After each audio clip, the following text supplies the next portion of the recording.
comprendre l'héritage transgénérationnel avec le Feng Shui humain.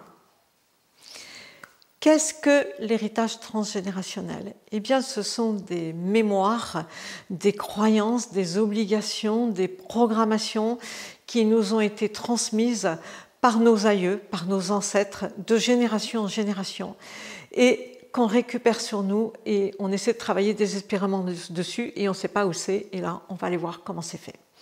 Bonjour, je suis Françoise Chevalier, je suis consultante en Feng Shui, en géobiologie et en Feng Shui humain. J'ai créé la méthode Feng Shui énergétique et humain.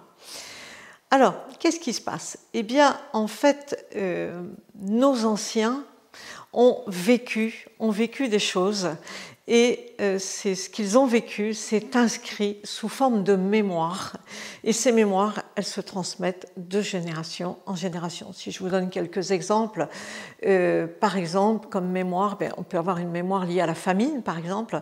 On a eu beaucoup d'ancêtres qui ont connu la famine, qui ont migré, par exemple. Eh bien, les personnes de notre vie ont toujours peur de manquer, mais de manquer de l'essentiel, manquer de nourriture. Ils vont avoir trop de nourriture dans leur placard. Au lieu de planter 10 pieds de tomates, ils vont en planter 70, vous voyez, des choses comme ça.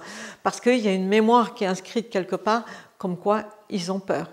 Je peux vous donner d'autres mémoires. J'ai une mémoire, par exemple, de transgénérationnelle, qui est une mémoire, par exemple, de perte d'enfants. On la rencontre souvent. Dans le transgénérationnel, on a un enfant qui est décédé, et l'aïeul qui a vécu cet événement l'a vécu dans la douleur, bien sûr, et crée une mémoire qui se transmet de génération en génération. Attention, cet enfant-là, par exemple, c'est l'aîné, par exemple, eh bien, ton aîné, tu peux le perdre. Et ça crée une relation qui est particulière avec son enfant.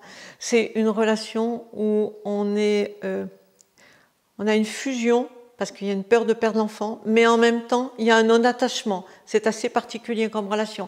Eh bien, ça, c'est une mémoire. C'est pas parce que je n'aime pas mon enfant, mais voilà, c'est une mémoire qui est inscrite.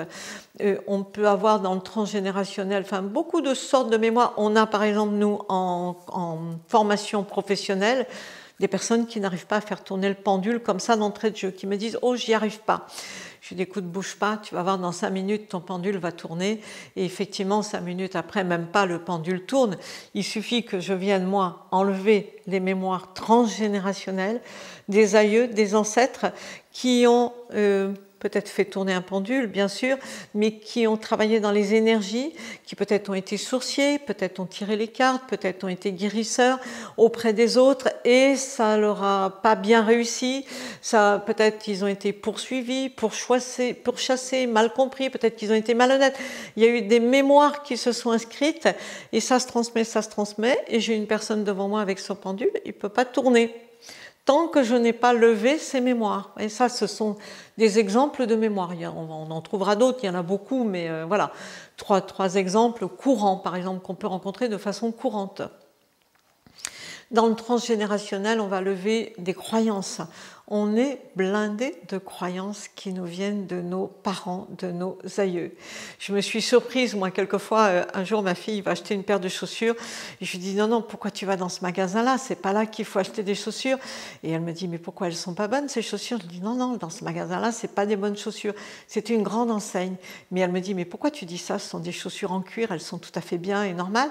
Et j'ai repensé à mon père, et c'était mon père, c'était le début des chaînes de magasins, et pour lui, c'était pas des gens honnêtes. Et il m'avait véhiculé cette information que c'était pas honnête, qu'il fallait pas prendre là, que c'était pas de la bonne qualité, que c'était des voleurs, quoi, en gros, quelque chose comme ça. J'avais gardé cette croyance sur moi. Ça, ce sont des croyances, ça. Alors, la croyance, en fait, on la considère comme acquise et on la garde comme acquise sur soi. Voilà, et on en fait sa croyance, sa propre croyance, alors qu'en fait on ne l'a pas passé par l'expérience. Voilà. Donc les enfants nous sont utiles pour ça. Des jugements, on a des jugements qui nous arrivent du transgénérationnel, voilà, des jugements tout faits. les telles races, ils sont comme ci, les gens, ils sont comme ça, ceux qui font tel métier, ils sont comme ci. C'est tout fait. Voilà, ça vient un peu rejoindre les croyances, mais on n'a rien passé par l'expérience, on a tout pris comme fait acquis, et on le garde sur soi, et on en fait sa vie, et ben non, et ben non. Et mais non. Il va falloir aller vérifier tout ça. Pourquoi est-ce que j'ai tel jugement sur quelqu'un? Pourquoi est-ce que je crois telle chose? Mais ça va même plus loin, parce que bon, avec les médias, déjà dans cette vie-ci, on le vérifie, on a des jugements tout faits sur des tas de gens qui sont complètement erronés. Mais alors en plus, tout ce qui nous vient du transgénérationnel est complètement erroné, parce qu'il est filtré par les personnes qui nous ont envoyé ce jugement. On a des conditionnements évident. Étant femme, je peux en parler. Au niveau des femmes, on a plein de conditionnements qui s'en vont, hein, qui commencent à s'en aller, à s'estomper. Mais au niveau du devoir des femmes, il faut être des superwoman, il faut être au fourneau, au travail et avec les enfants et être une bonne épouse le soir. Bon, ben voilà, c'est compliqué, quoi. On est crevé. Et tout ça, ce sont des conditionnements. On a, je sais pas, enfin, toutes sortes de conditionnements qui font que, moi, je me rappelle quand j'étais jeune, mes parents voulaient que je sois fonctionnaire, parce que de leurs parents leur avaient transmis que si on était dans la fonction publique, définitivement, on était à l'abri de tous les besoins. C'était l'État prend soin de nous, c'était ça. Vous allez en trouver d'autres, mais des conditionnements, on en a plein.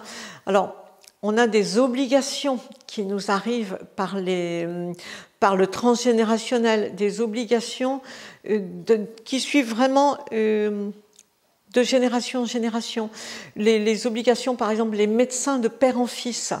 Et puis alors ça s'écrit sur les plaques de père en fils. Eh bien le fils, il est obligé d'être médecin comme papa ou notaire comme papa. Il n'a pas le choix. C'est une obligation. Et ça rejoint même une programmation, carrément là. Mais on est obligé d'être comme ça. Voilà. On a des obligations sur les femmes aussi, qui sont obligées d'être dans l'abnégation. Une femme qui se met en priorité dans sa famille, c'est une mauvaise maman, c'est une mauvaise épouse, c'est une mauvaise mère, c'est une mauvaise... elle n'est pas bonne, quoi. Enfin, c'est ce qu'on a véhiculé. Ce qui explique...